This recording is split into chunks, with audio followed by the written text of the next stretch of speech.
que me clava como espadas y esas miradas que me arañan hasta el alma cuando el silencio se apodera de esta casa y cada pisada me golpea la garganta.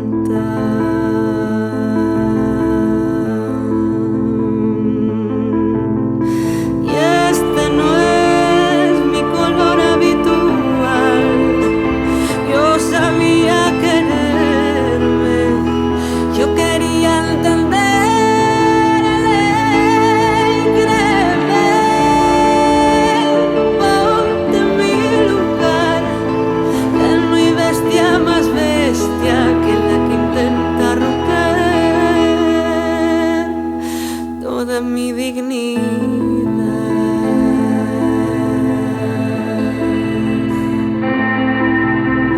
Cuando un halago se convierte en una lanza que me atraviesa y deja huella en mis entrañas cada mañana, me despierto en una jaula.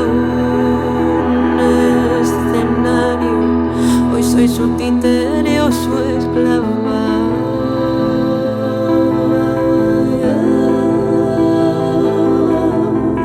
Y este no es mi color habitual. Yo sabía quererme, yo quería entenderle. Créeme, ponte en mi lugar. No hay bestia más bestia que la que no. Y este no es mi color habitual. Yo sabía quererme, yo quería entenderle.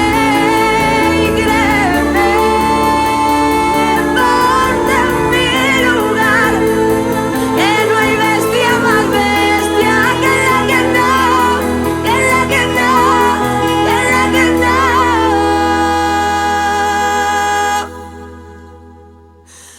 No quieres castigar.